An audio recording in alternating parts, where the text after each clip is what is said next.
The quiet hum of the transporter faded as Nara materialized in the dimly lit room. Her heart pounded against her ribcage, and her limbs trembled with the residual energy of the journey. She inhaled deeply, steadying herself as she adjusted to the denser air of this foreign world. Her silver eyes swept over her surroundings. The room was cluttered yet inviting, a far cry from the sterile, crystalline structures of her homeworld. A plush carpet cushioned her bare feet, and a soft amber glow bathed the room. She noticed strange objects scattered across low tables, devices, books, and cups, their purposes unknown to her. But it was the figure on the bed that held her attention. A man lay sprawled across the sheets, his chest rising and falling in a peaceful rhythm. The blanket barely covered him, leaving much of his body exposed to the cool air. Nara froze, her breath catching in her throat. She had seen human depictions before, holograms, recordings, even simulations, but none of them had prepared her for this. His form was rugged, his muscles defined, and his skin marked with faint scars. Humans, she realized, carried their history on their bodies, each imperfection a story. Her curiosity drew her closer. The Zenthari were a race of symmetry and polish, their crystalline forms flawless and devoid of such imperfections. To see a creature so textured, so raw, was mesmerizing. The man stirred, letting out a soft groan. Nara stopped, her heart pounding. She was supposed to observe discreetly, avoid detection at all costs, but something rooted her in place, a pull she couldn't explain. The man opened his eyes, squinting in the dim light, his hazel gaze locked onto hers, and time seemed to freeze. "Who?" he murmured, his voice thick with sleep. Nara hesitated, her glowing cheeks betraying her embarrassment. "I mean no harm," she said softly. He blinked, sitting up slightly. The blanket slipped further down his torso, revealing more of his chiseled form. "Who are you? How did you get in here?" "I am Nara," she replied. "I am not from here." He frowned, confusion etched on his face. "Not from here? You mean, like, not from this town?" Nara shook her head. "Not from this planet." The silence stretched, his expression shifting from confusion to disbelief. "Wait, are you saying you're an alien?" "Yes," she said simply. He laughed nervously, running a hand through his tousled hair. "Okay, either I'm still dreaming, or this is the weirdest night of my life." "You are not dreaming," she assured him.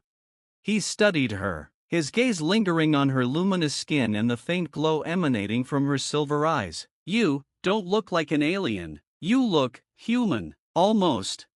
Nara tilted her head, intrigued. "My appearance was designed to blend in. It seems I have succeeded." "Yeah, well, you're definitely something else," he said, his voice softening. "I'm Ethan, by the way." "Ethan," she repeated, the name foreign yet pleasant on her tongue. He glanced down, suddenly aware of his state of undress. Grabbing the blanket, he pulled it over himself. Sorry about that. Didn't expect visitors." "Why do you cover yourself?" she asked, genuinely curious. His cheeks flushed. "It's a human thing. Modesty. We don't usually show this much skin to strangers." Nara frowned. "In my world, we do not conceal our forms, they are simply what they are." "Well, Earth's a bit different," Ethan said with a sheepish smile. As they spoke, the tension began to ease. Ethan offered her a seat on the edge of the bed, and she accepted, her movements graceful and deliberate. "What brings you here, Nara?" he asked, his curiosity outweighing his disbelief. "My people sent me to observe your kind," she explained, "to understand your emotions, your connections. These things are foreign to us." "Emotions?" Ethan echoed. "You don't have them?" "Not as you do," she admitted. "We value logic and efficiency. Emotion is seen as a weakness." Ethan chuckled. "Well, you're in for a wild ride, then. Humans are nothing if not emotional." The hours passed as they talked, their conversation weaving between their vastly different worlds. Nara shared stories of the Zenthari, how they lived in harmony with their crystalline planet, their existence a symphony of light and sound. Ethan, in turn, described the chaos and beauty of Earth, from its bustling cities to its quiet forests.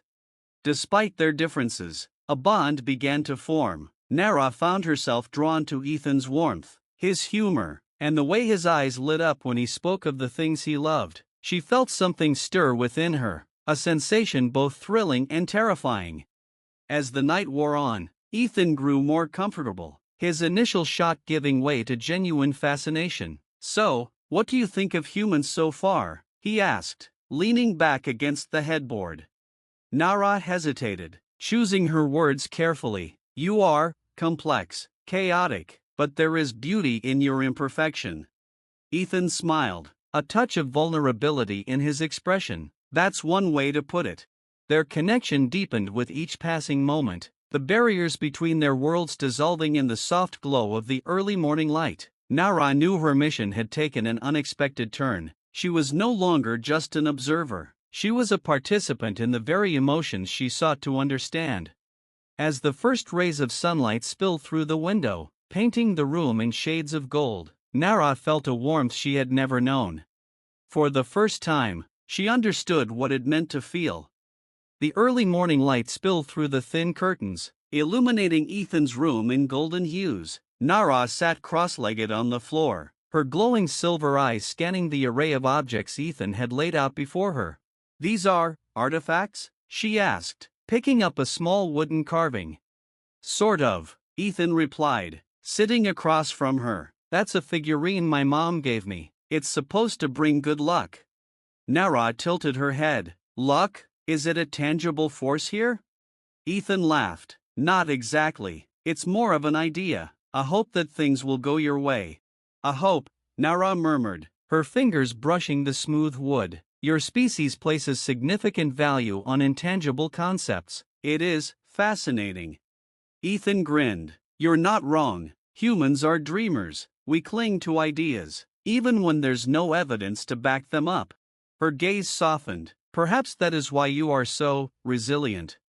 Ethan looked at her thoughtfully, sensing a depth to her words that hinted at her own struggles. Before he could ask, Nara set the figurine down and pointed to a small device on the table. "And this?" "That's my phone," Ethan explained, picking it up. "It's a communication device, but it does a lot more. Watch." He unlocked the screen and navigated to a music app. Moments later, soft, melodic notes filled the room. Nara's eyes widened, her crystalline skin shimmering faintly in response. "What is this?" she whispered, entranced. "Music," Ethan said. "It's how we express feelings words can't capture." Nara closed her eyes, letting the sound wash over her. The notes seemed to resonate deep within her, stirring emotions she couldn't name. When the song ended, she opened her eyes, her expression odd. "Your kind has found a way to give form to the intangible," she said. "It is beautiful." Ethan smiled. "It's one of the things I love most about being human." Their conversation was interrupted by a soft buzzing sound. Ethan frowned and glanced at his phone. "Oh," he muttered. "What is it?" Nara asked. "My neighbor, Mrs. Klein," he said, holding up the phone to show a text message. "She says she saw a strange light in my apartment last night, probably your entrance." Nara stiffened. "I was careful not to disturb your surroundings."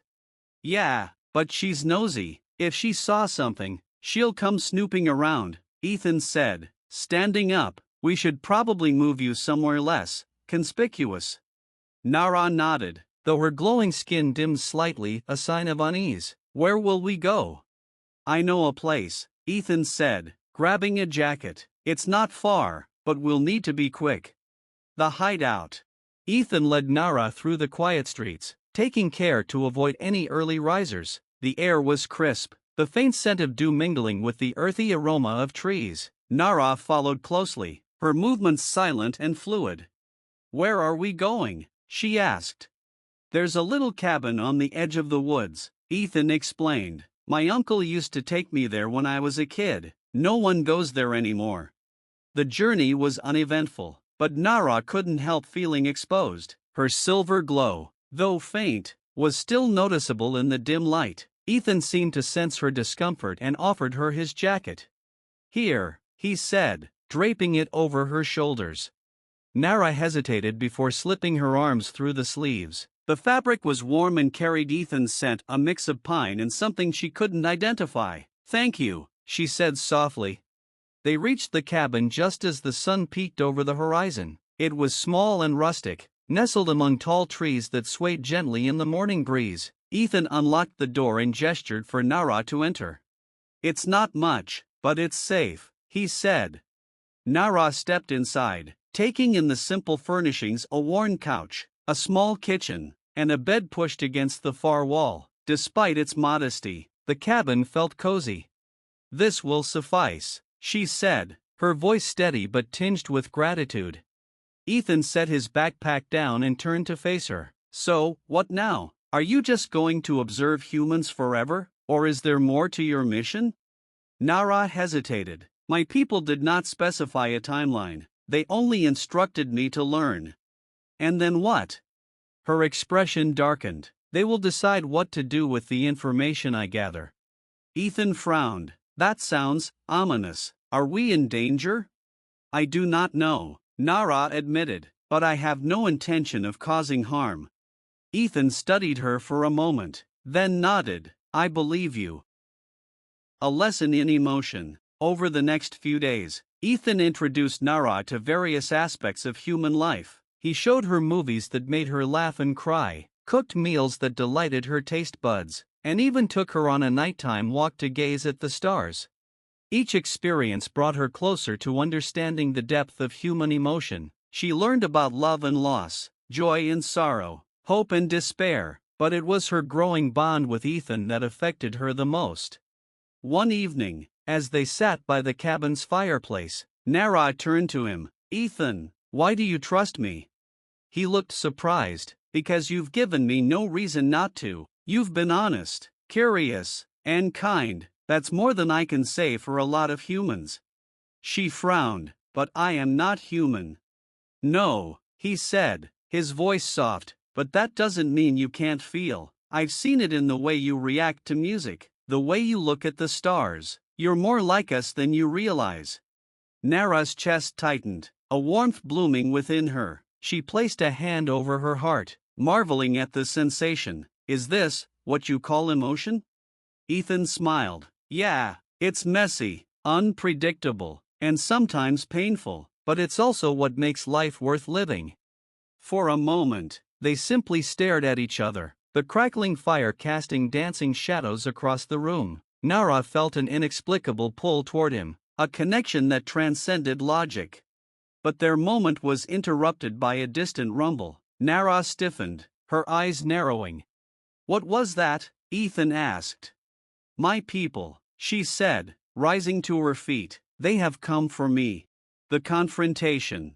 A bright light pierced the darkness outside the cabin as a sleek Zenthari craft descended. Nara stepped outside, her glowing form standing out against the shadows. Ethan followed, his expression a mix of fear and determination.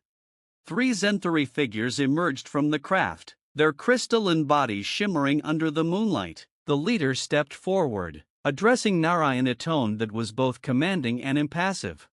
"Nara, your mission is complete. You are to return with us immediately." Nara's heart ached as she glanced back at Ethan. "I have not finished learning." The leader's gaze hardened. "You have learned enough. Any further involvement compromises the integrity of our study." Ethan stepped forward, his fists clenched. "She's not some lab experiment. She's a person, and she has the right to choose." The Zenthari leader regarded him coldly. "Your emotional outburst is irrelevant." But Nara felt a surge of defiance. For the first time in her life, she made a decision not based on protocol, but on feeling. "I choose to stay," she said firmly. The leader's expression flickered with something akin to surprise. "You would abandon your people for this primitive world?" "Yes," Nara said, her voice unwavering, "because here, I have found something my world could never offer: connection." The Zenthari exchanged glances, their crystalline forms dimming slightly. After a tense moment, the leader nodded. "Very well, your choice is unprecedented, but it will be respected. Farewell, Nara. The craft ascended, leaving the two of them standing under the starlit sky. Ethan turned to her, his smile warm and genuine. You stayed, he said, his voice full of wonder. I stayed, she replied, her heart swelling with an emotion she finally understood: love.